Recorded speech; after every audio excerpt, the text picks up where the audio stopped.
오늘 설교의 말씀의 제목은요, 돈 때문에 두려워하는 당신을 위한 메시지입니다. 자, 우리 모두가 같은 문제점은 바로 이것이죠. 물질주의에 깊이 물들어서 우리는 돈과 미래에 대해서 끊임없이 걱정합니다. 자, 돈이 적은 사람은 어떻게 하면 돈을 벌까 걱정하죠. 또 돈이 많은 사람도 걱정해요. 무슨 걱정하죠? 이 돈을 어떻게 지키고 어떻게 더 불려나갈까 끊임없이 고민하죠. 직장이 없거나 직장이 마음에 들지 않는 분은 어떻게 하면 직장을 얻고 더 나은 직장을 얻을까 고민하고요.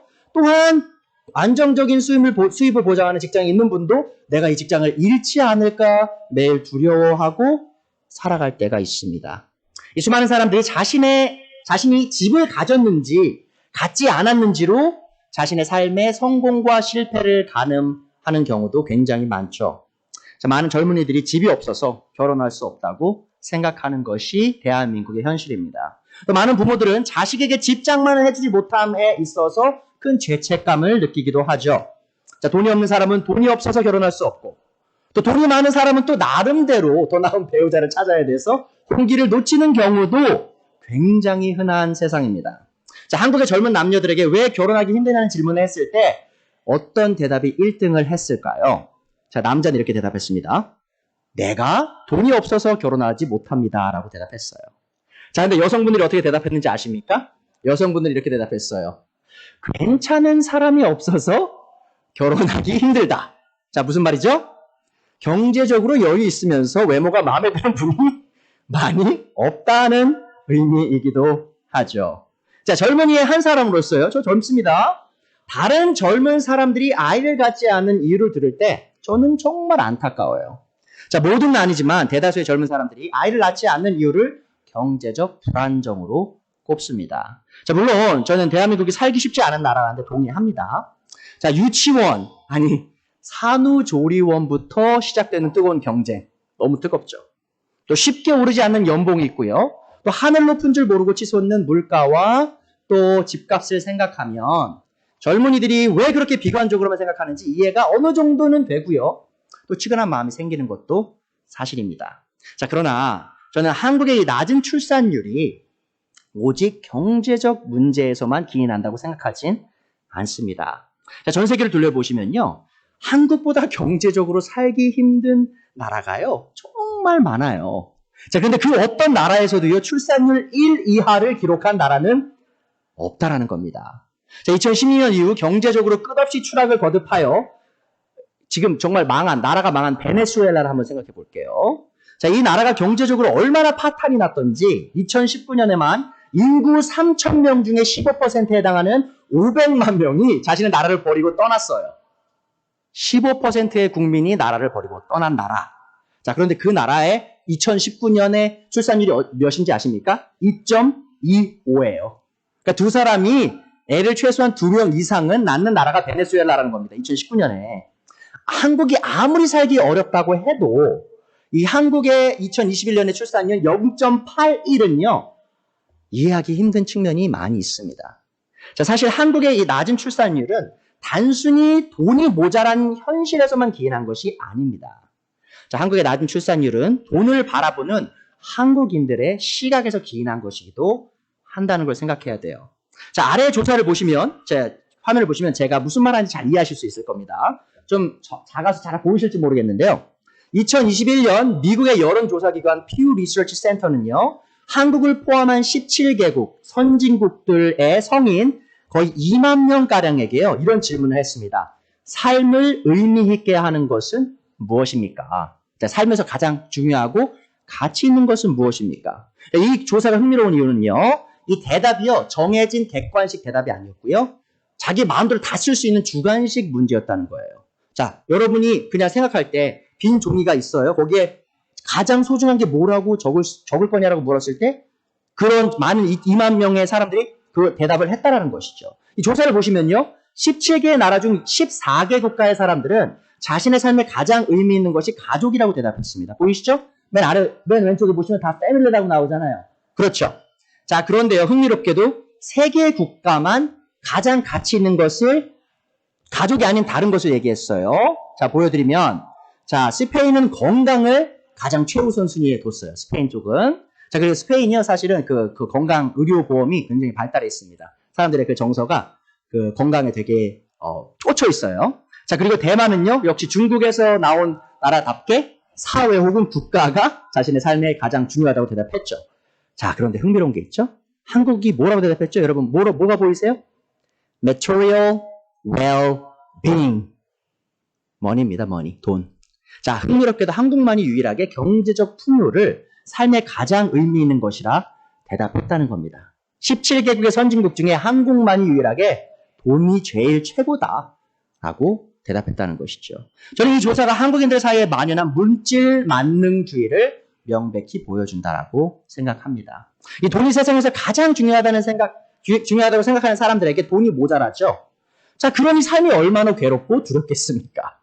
세상에서 제일 중요한 가치인 돈이 없으니 돈이 많이 드는 결혼은 하기도 힘들고요. 또 돈이 더 많이 드는 애 낳고 기르는 건 당연히 엄두도 못 대는 것이 현실이라는 것이죠. 자, 그렇다면 세상과는 다르게 생각하고 다르게 살아야 하는 그리스도인인 우리는 어떠하냐는 겁니다. 자, 우리는 우리의 삶과 생각을 지배하는 것이 돈이 아니라고 자신 있게 대답할 수 있을까요? 자, 우리가 그리스도인으로서 돈에 대해 어떻게 생각하는지 가늠해 볼 수 있는 기준이 있습니다. 자, 질문 드릴게요. 여러분, 10년 전에 가장 염려하셨던 게 뭔지 한번 곰곰이 생각해 보세요. 10년 전에. 내가 그때 가장 고민했던 게 뭐지? 또 5년 전에 내가 제일 많이 염려했던 게 뭐지? 한번 생각해 보세요. 1년 전에 내가 고민했던 게 뭐지? 생각해 보시고요. 지난주에 내가 고민했던 게 뭐지? 어젯밤에 내가 고민했던 게 뭘까?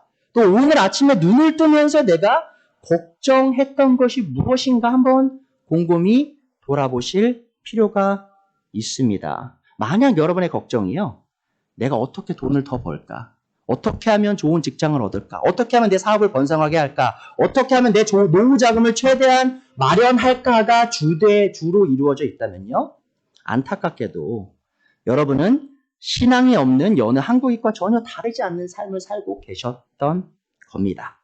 자, 사실 돈에 대한 걱정은요, 한국인들만의 문제는 아니에요. 그렇죠? 전 인류가 돈 때문에 많이 고생해 왔고요. 계속 고생하고 있습니다. 자, 그 사실을 잘 아셨던 예수님은요, 오늘 이 문제의 해답을 오늘의 본문 말씀에서 주고 계십니다. 우리 모두는 이 오늘의 본문에 나온 예수님의 진리의 말씀에 큰 주의를 기울일 필요가 있습니다. 제가 마태복음 6장 24절부터 33절까지 읽어드리겠습니다. 아무도 두 주인을 섬기지 못한다. 한쪽을 미워하고 다른 쪽을 사랑하거나 한쪽을 중히 여기고 다른 쪽을 업신 여길 것이다. 너희는 하나님과 재물을 아울러 섬길 수 없다. 그러므로 내가 너에게 말한다. 목숨을 부지하려고 무엇을 먹을까 또는 무엇을 마실까 걱정하지 말고, 몸을 감싸려고 무엇을 입을까 걱정하지 말아라. 목숨이 음식보다 소중하지 아니하냐? 몸이 옷보다 소중하지 아니하냐? 공중의 새를 보아라. 씨를 뿌리지도 않고 거두지도 않고 곡간에 모아들이지도 않으나 너희의 하늘아버지께서 그것들을 먹이신다. 너희는 새보다 귀하지 아니하냐? 너희 가운데서 누가 걱정을 해서 자기 수명을 한순간인들 늘릴 수 있느냐? 어찌하여 너희는 옷 걱정을 하느냐? 들의 백합화가 어떻게 자라나는가 살펴보아라. 수고도 하지 않고 길쌈도 하지 않는다. 그러나 내가 너에게 말한다. 온갖 여화로 차려입은 솔로몬도 이 꽃 하나와 같이 잘 입지는 못하였다. 오늘 있다가 내일 아궁에 들어갈 들풀도 하나님께서 이와 같이 입히시거든. 하물며 너희들을 입히시지 않겠느냐? 믿음이 적은 사람들아, 그러므로 무엇을 먹을까, 무엇을 마실까, 무엇을 입을까 하고 걱정하지 말아라. 이 모든 것은 모두 이방 사람들이 구하는 것이요, 너희의 하늘의 아버지께서는 이 모든 것이 너희에게 필요하다는 것을 아신다. 너희는 먼저 하나님의 나라와 하나님의 의를 구하여라. 그리하면 이 모든 것을 너희에게 더하실 것이다. 자, 오늘 말씀의 대진이 이겁니다. 우리의 삶의 최우선순위는 세상의 재물이 아닌 하나님의 통치와 의가 되어야 한다는 겁니다. 제가 다시 읽어드릴게요. 우리의 삶의 최우선순위는 세상의 재물이 아닌 하나님과 하나님의 통치와 의가 되어야 합니다. 자, 첫 번째 요지입니다. 우리의 충성은 재물이 아닌 유일신이신 하나님께 향해야 합니다. 하나님께서는 돈을 향한 우리의 태도에 많은 관심이 있으세요. 그게 하나님이 돈을 사랑하셔서 그럴까요? 아니죠. 이 돈을 향한 우리의 태도가 하나님께 중요한 이유는 바로 이겁니다.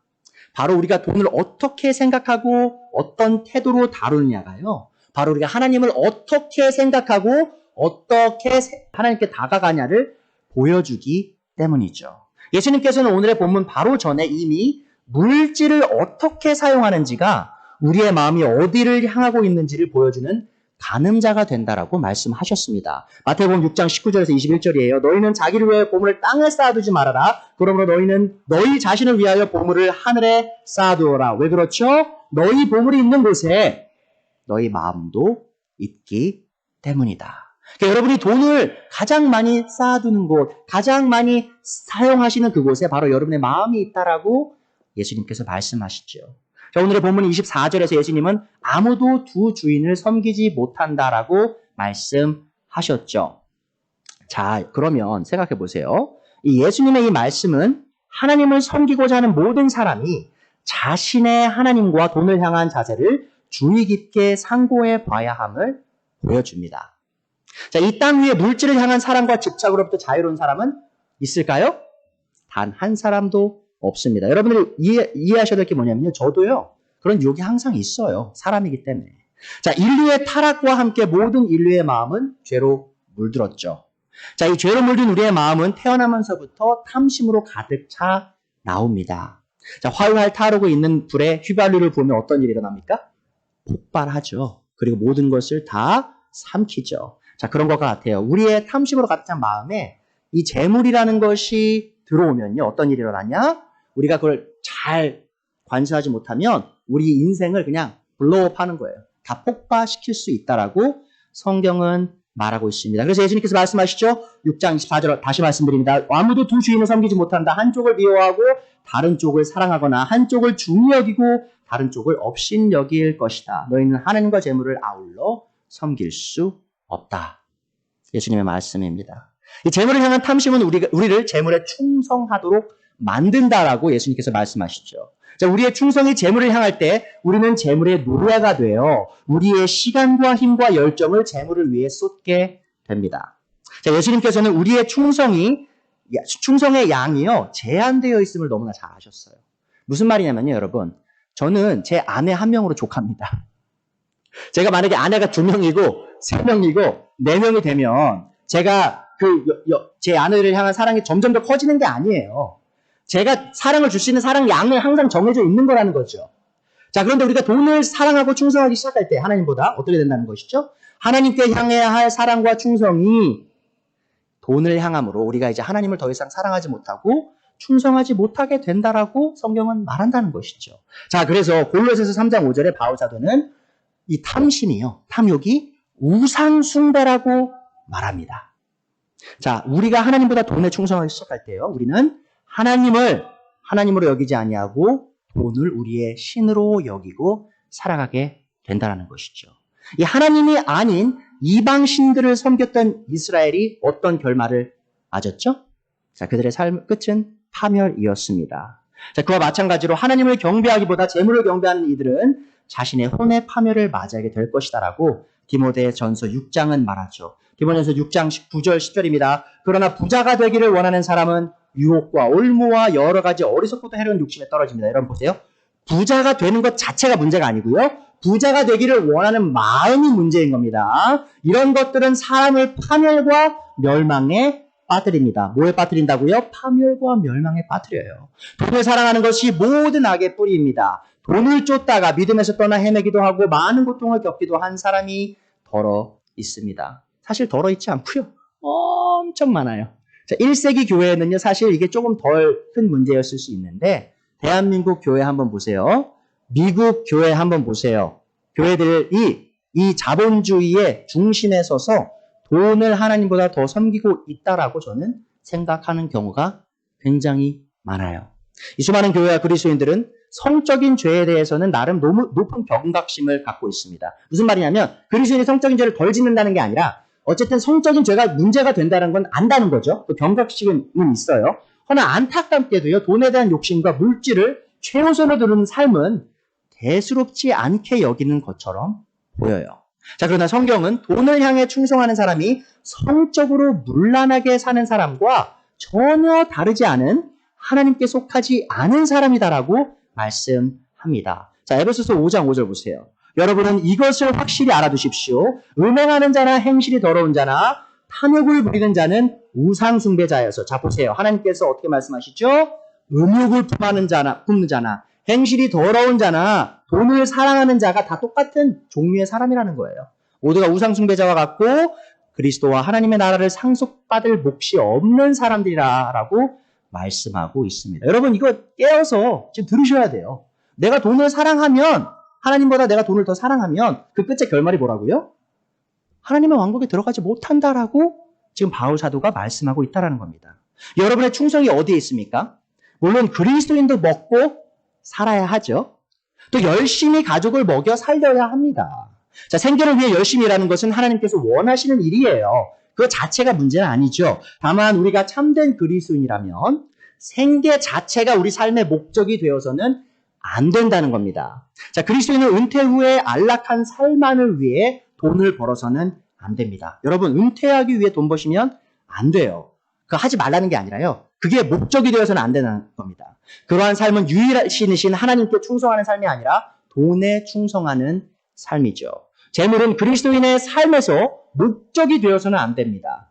자, 재물은 단지 하나님을 더 잘 섬기기 위한 수단이 되어야 된다는 것이죠. 여러분 잘 보세요. 순서가 중요합니다. 돈을 벌지 마시라는 게 아니고요. 돈을 벌 때 그 돈이 수단이 되어서 그 더 큰 목적을 이루어야 된다는 거죠. 목적이 뭡니까? 바로 하나님을 섬기는 것이죠. 이 목적과 수단의 자리가 뒤바뀔 때요.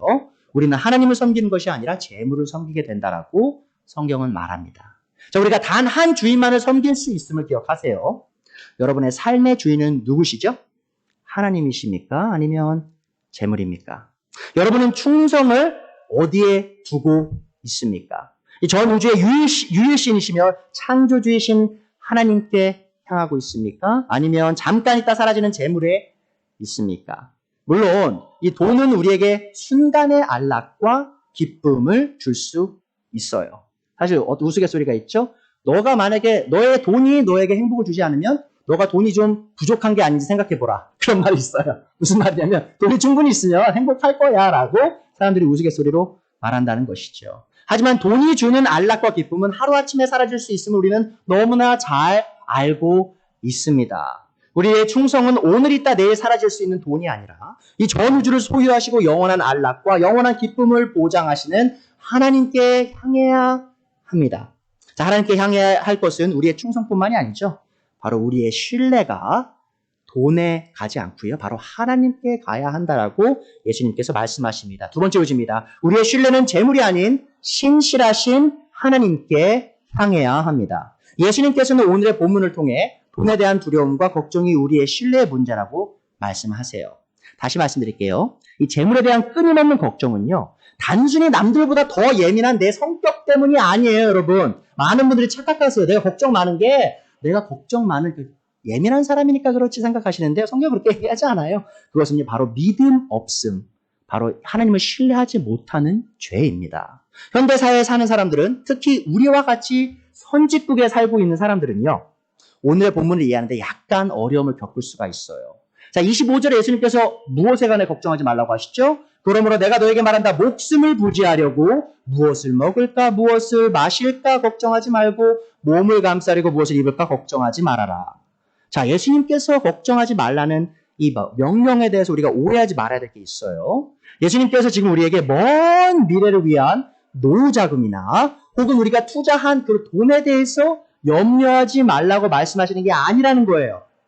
예수님께서는 지금 오늘 우리가 먹고 마시지 않으면 내일 굶어 죽을 수 있는 사람들과 내가 오늘 옷이 없으면 오늘 밤에 추위 속에 얼어 죽을 수 있는 사람들에게 이렇게 말씀하시는 거예요. 너희가 내일 뭘 먹을지 오늘 뭘 입을지 염려하지 말아라 라고 말씀하고 계신다는 것이죠. 여러분 실제로요. 예수님의 말씀을 직접 듣고 있던 이 사람들 있죠. 이 사람들 대다수가요. 그 당시에 농부였고요. 어부였습니다. 그 사람들은요. 하루에 2끼 먹으면요. 많이 먹는다고 생각했던 사람들이에요.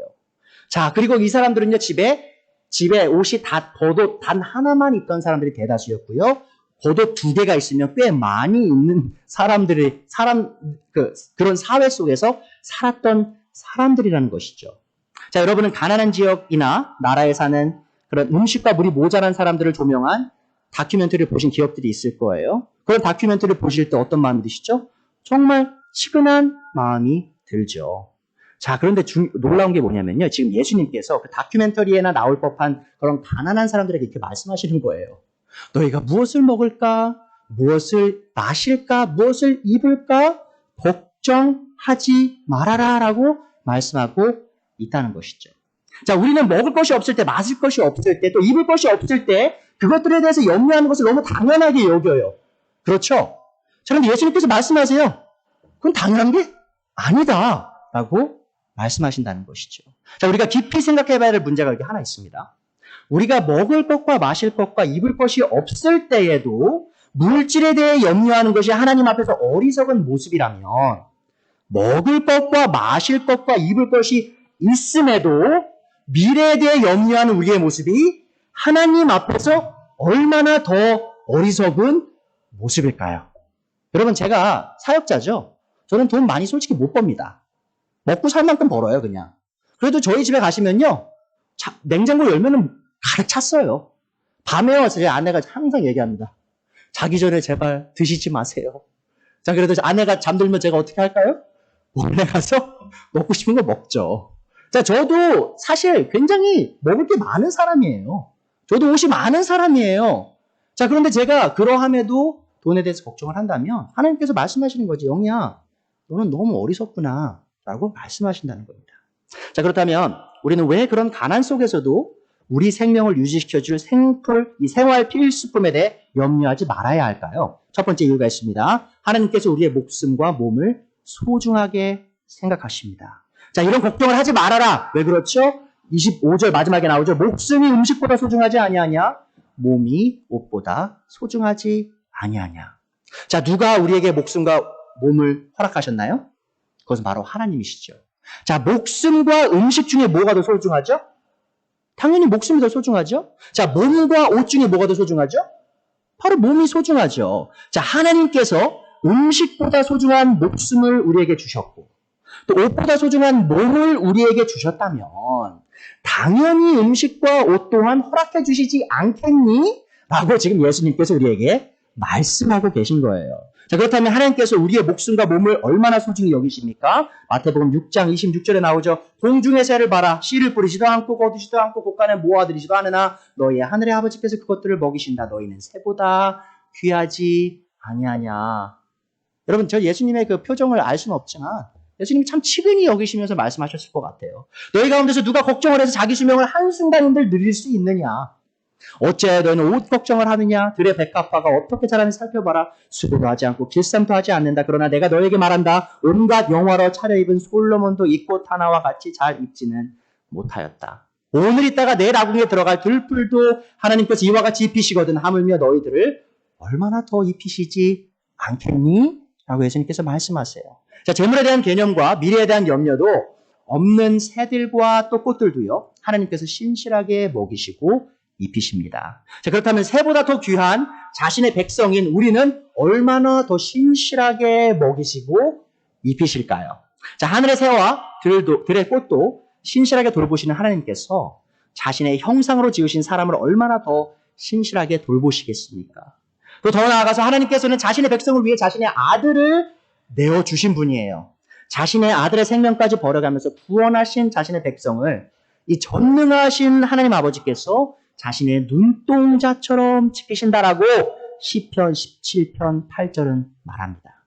자, 우리가 이러한 진리를 알면서도 물질에 대한 염려하는 우리들을 예수님께서 보시면서 이렇게 꾸짖으십니다. 마태복음 6장 30절 B입니다. 후반부인데요. 믿음이 적은 자들아.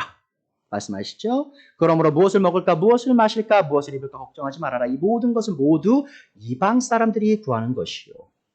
자, 우리의 문제는 우리의 필요가 모자란 것이 아닙니다, 여러분. 자, 우리의 문제는요, 우리의 믿음의 부족이에요. 또한 우리의 문제는 우리의 필요가 채워지지 않는 것이 아닙니다. 우리의 문제는 우리가 필요 이상의 것들을 원한다는 것이죠. 자본주의 시장에 길들여진 우리는 부의 축적이 선하며 당연한 것이라 여기며 살아가요. 하지만 성경은 우리가 먹을 것과 입을 것이 있으면 그것으로 만족해야 한다라고 디모데전서 6장 8절에 말씀합니다.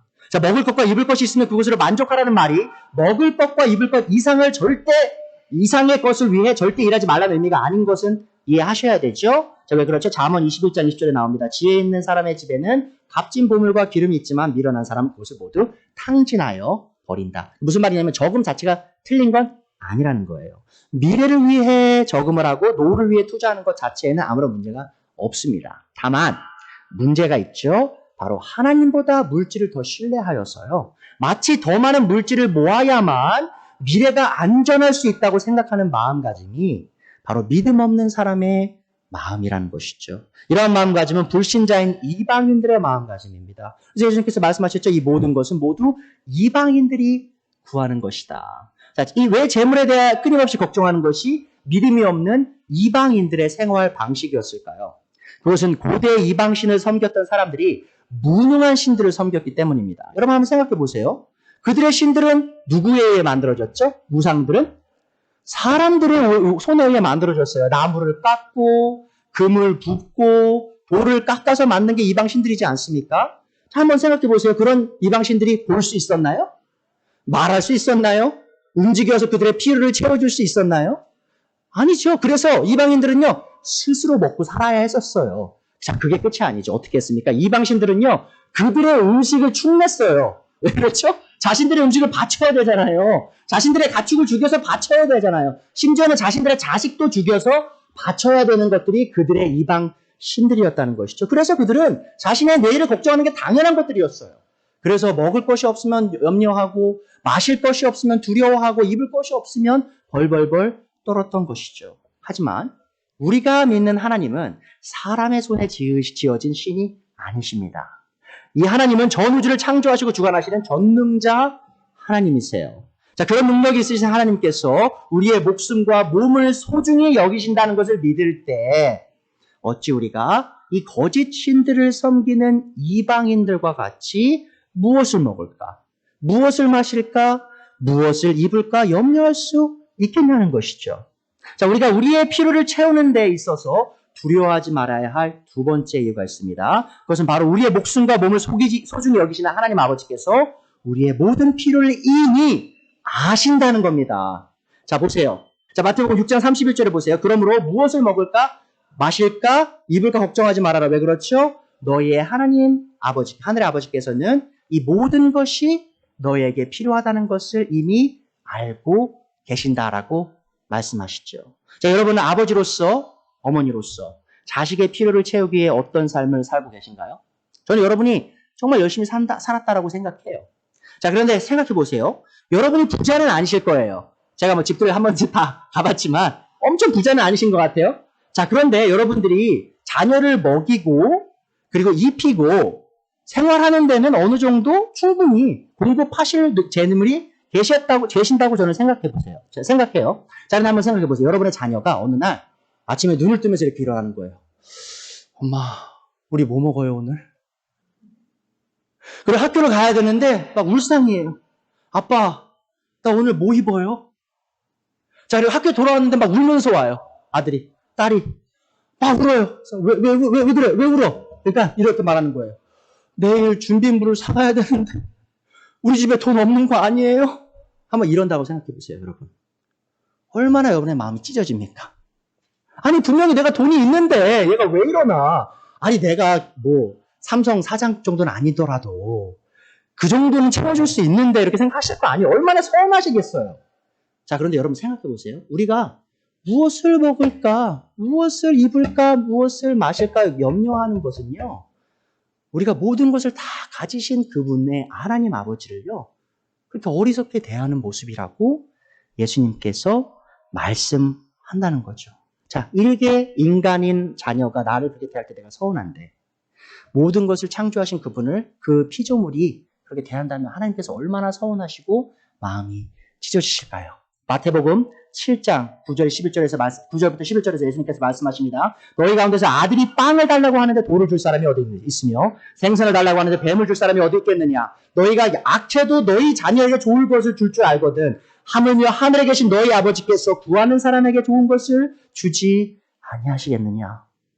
여러분, 제가 악한 사람입니다. 죄인이에요. 그래도 저는요, 제 자녀를 위해서 제 심장이나 제 폐도 떼어줄 수 있어요. 그럼 하나님 아버지께서 얼마나 우리를 더 위하시겠냐라고 예수님께서 말씀하십니다. 자, 수많은 그리스도인들이 마치 고민과 염려를 통해 삶의 안녕을 이룰 수 있는 마냥 돈에 대해서 끊임없이 염려해요. 자, 돈에 대해서 염려하시는 분들 보면 제가 옆에서 말씀드려요. 염려한다고 바뀌나요? 그래도 끊임없이 염려하세요. 마치 그 염려가 뭔가를 바꿀 수 있는 것처럼 그 염려하신다는 것이죠. 그러나 우리의 고민과 염려는 우리의 미래를 조금도 바꾸지 않습니다. 단지 우리를 영적인 우울감에 더 몰아넣을 뿐이죠. 자, 여기서 우리는 우리가 왜 끊임없이 돈에 대해 염려하고 두려워하는지 그 이유를 알 필요가 있습니다.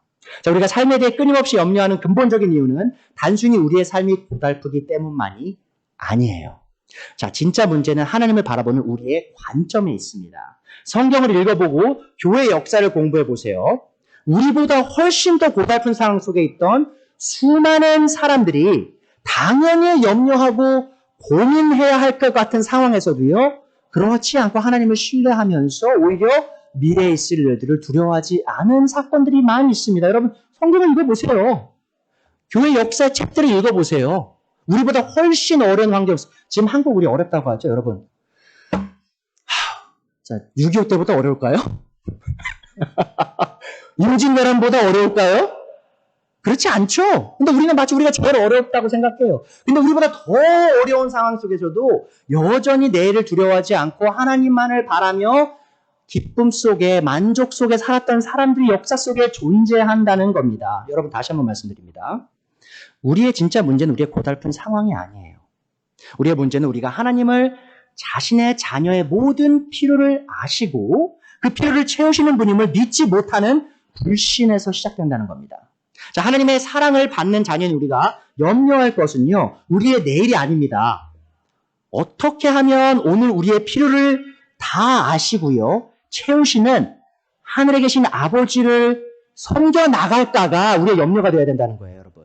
여러분, 미래를 걱정하실 필요가 없어요. 왜죠? 미래는 하나님께서 걱정해 주시거든요. 사실 하나님 걱정 안 하세요. 하나님 우리 미래를 다 아시고요, 필요를 다 아시고요, 다 공급하세요. 자, 그럼 우리가 걱정할 게 뭐라고요? 여러분이 투자한 주식이 오르락 내리락 하는 건가요?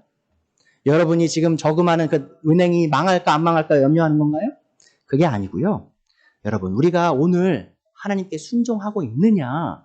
자, 그것이 우리가 염려해야 한다는 것이죠. 그래서 세 번째 요지입니다. 우리가 추구해야 할 바는 재물이 아닌 하나님의 통치와 의입니다. 자, 우리가 먹을 것과 마실 것과 입을 것을 염려하지 말고 해야 할 하나님의 뜻이 뭐죠? 마태복음 6장 33절. 너희는 먼저 하나님의 왕국과 하나님의 의를 구하여라. 자, 우리가 그리스도인으로서 매일 잊지 말고 살아야 하는 진리는 우리에게 먹고 사는 문제보다 더 큰 중요한 문제가 있다는 겁니다. 자, 우리가 인생을 살다 보면 좋은 시절을 보내기도 하고요, 또 어려운 시절을 보내기도 하죠. 자, 그러나 우리 인생이 이러하든 저러하든 변하지 않는 진리가 있습니다. 그것은 바로 하나님께서 우주를 통치하고 계시다는 것이죠. 자, 지난 시간에 제가 어떤 말씀 드렸죠? 하나님께서 전 우주를 통치하시는 왕이시기에 우리나라가 망해도 염려할 필요가 없다라고 제가 말씀드렸죠. 저는 오늘 같은 진리를 통해 여러분 모두에게 격려와 위로를 또 도전을 드리고 싶습니다. 자, 하나님께서 여러분의 삶을 완전한 주권으로 통치하시기에 여러분은 내일 일을 두려워하실 필요가 전혀 없다라는 것이죠.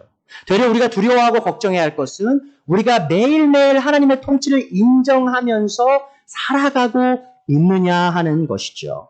예수님께서는 우리에게 먼저 하나님의 왕국과 그분의 의를 구하라고 말씀하십니다. 여기 사용된 부사, 이 먼저는요, 우리의 삶의 최우선 순위가 무엇이 되어야 하는지 명백하게 보여주죠.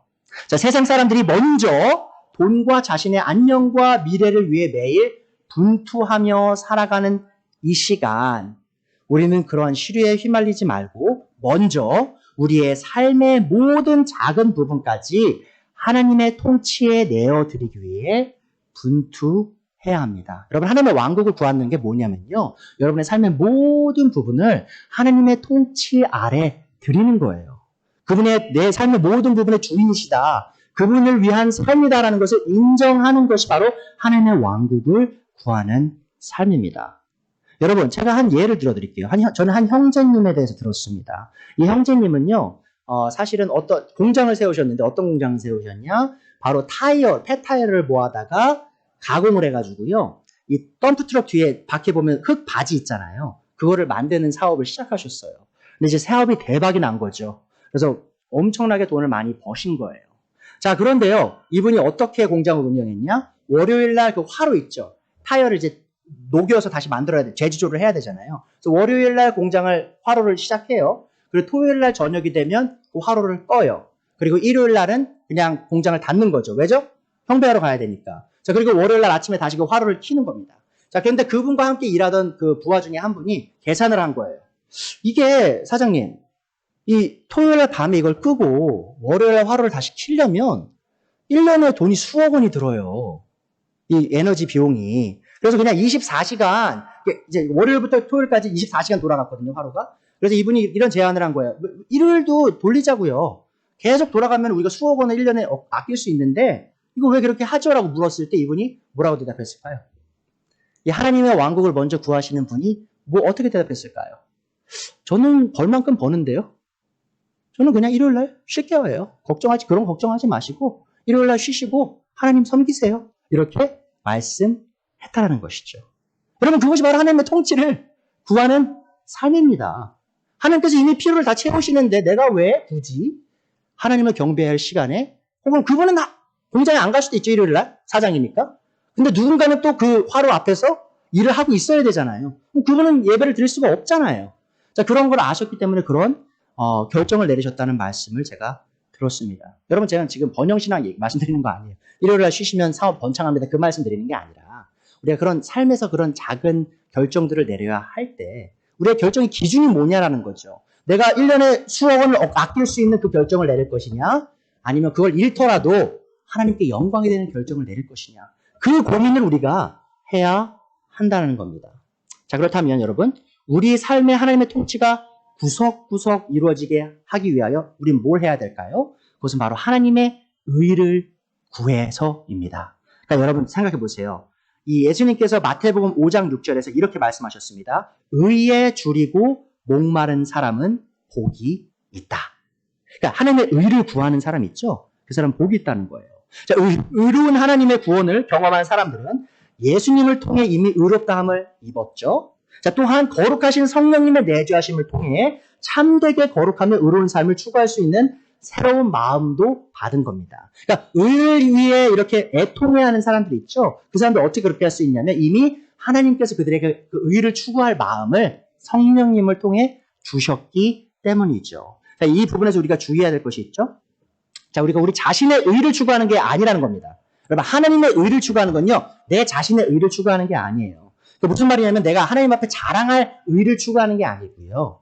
이미 하나님께서 나를 위해 구원을 위해 이루신 그 모든 의가 이미 다 충족이 되었기에, 그리고 이제 나는 그분께서 주신 그 성령님, 거룩한 영이 내 안에 살아계시기에 그분을 의지하고 그분을 따라서 이제는 하나님의 뜻을, 하나님의 명령을 지켜나갈 수 있는 그런 삶을 내가 살아간다. 자, 그런 마음을 갖고 살아가는 것이 바로 하나님의 의를 구하는 삶입니다. 자, 여기서 우리는 하나님의 통치와 하나님의 의의 상호적인 관계를 이해할 수 있게 되죠. 우리가 우리의 삶과 몸과 우리 자신에게 속한 모든 물질과 시간과 힘이 하나님의 통치 아래 있음을 인정하면 할수록 우리는 하나님을 더욱더 의지하여 참된 하나님의 의를 추구하게 됩니다. 또한 우리가 하나님을 의지하여 매일매일 하나님의 의를 이루어 나갈 때 우리의 삶을 향한 하나님의 통치는 점점 더 강력해지는 것이죠. 자, 다른 모든 것을 추구하기 전에 하나님의 왕국과 그분의 의를 구하라는 명령 앞에서 여러분은 이런 생각이 드실지도 몰라요. 남들 다 자신의 미래와 안녕을 위해 노력할 이때 나만 하나님의 왕국과 그분의 의를 구하고 있으면 나 혼자 뒤처지는 거 아닌가요? 내 사업만 망하는 거 아닌가요? 그런 생각 혹시라도 드실 수 있습니다. 자, 그런 분들을 위해서 예수님께서 이렇게 대답하셨죠. 너희는 먼저 하나님의 나라와 하나님의 의를 구하라. 왜죠? 그리하면 이 모든 것을 너희에게 더하여 주시리라. 여러분은 정말 진심으로 하나님께서 모든 것을 소유하시고 세상에 일어나는 모든 일을 주관하는 강력하신 통치자라고 믿으십니까? 자, 그렇다면 여러분은 오늘 이 예수님의 말씀을 믿고 여러분의 내일을 두려워하실 필요가 없습니다. 자, 우리가 걱정할 것은 우리의 안위와 미래가 아닙니다. 하나님께서 누구보다 우리의 안위를 완유와 미래를 위하고 계세요. 자, 우리가 걱정하고 염려할 것은 우리의 매일의 삶 속에서 하나님의 통치와 의가 실현되고 있냐라는 겁니다. 자, 우리의 문제가 뭐라고 했죠? 물질주의에 우리가 너무 깊게 물들어서요. 돈과 미래에 대해 걱정하는 걸 너무 당연하게 여겨요. 하지만 여러분, 예수님의 말씀은 뭡니까? 당연한 게 아니에요. 우리의 삶의 최우선순위는 이 세상의 재물이 아닌 하나님과 그분의 통치가 되어야 합니다. 자, 말씀을 여기서 마치는데 여러분, 제가 두 가지만 좀 간단하게 말씀드릴게요. 혹시라도 오해하실 수 있기 때문에 제가 이 말씀 드립니다. 자, 제가 오늘 이 드린 말씀이 번영신학과는 다릅니다. 프로스페리티 가스펠이 아니에요. 자, 번영신학은 뭐죠? 바로 이거, 우리 안위와 안녕을 위해 하나님과 딜을 하는 거예요, 여러분. 번영신학은. 내가 500원짜리를 그 자판기에 두면 커피가 나오죠. 자, 그렇게 하나님을 대하는 거예요. 내가 이렇게 했더니 하나님께 나한테 이런 번영을 주시지? 라고 생각하는 게 번영 신학입니다. 자, 하지만 하나님의 왕국과 의를 참되게 구하는 사람은요, 결코 그러한 계산적인 마음으로 하나님께 나아가지 않습니다. 자, 하나님의 통치를 구하는 사람은 자신의 섬김의 결과까지도 하나님의 통치 아래에 있음을 인정하는 사람이에요. 그러니까 내가 이렇게 했는데 하나님 이렇게 저렇게 안 했네 하면서 하나님을 등지는 사람이 아니라는 것이죠. 두 번째로요, 오늘의 말씀은 결코 게으름을 조장하는 말씀이 아닙니다. 사실 이러한 오해도 번영신학에서 기인한 것인데요. 많은 사람들이 자신이 할 일을 제대로 하지 않은 채 교회에 나와서 예배를 잘 드리고 성경을 열심히 읽고 기도만 열정적으로 하면 모든 일이 잘 될 거라고 착각해요. 자, 하나님의 왕국과 일을 가장 먼저 구한다는 의미는 해야 할 공부와 일을 하지 않은 채 교회에 나와 예배를 드리고 봉사를 하는 것이 아닙니다.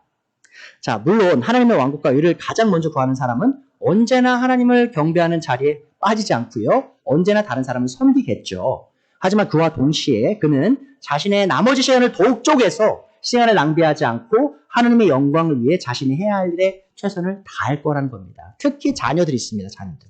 여러분, 자녀를 키우실 때 기억하셔야 돼요. 나중에 아이들이 이제 입시 시절이 되면요. 그런 유혹이 있어요. 자, 내가 시간이 많이 없는데 내가 공부 안 하고 내가 수양회 갈게요. 그럼 하나님이 나 시험 잘 보게 해주실 거예요. 라고 이렇게 생각하는 친구들이 은근히 엄청 많아요. 자, 그게 지금 잘못됐다는 겁니다. 그건 하나님의 의와 왕국을 구하는 게 아니에요. 그건 번영신학입니다, 여러분. 성경에 그런 신학 없습니다. 여러분 잘 기억하셔서 우리가 정말 하나님의 왕국과 하나님의 통치와 의를 구하는 것이 무엇인지 잘 기억하시면서 한 주를 살아갔으면 좋겠습니다.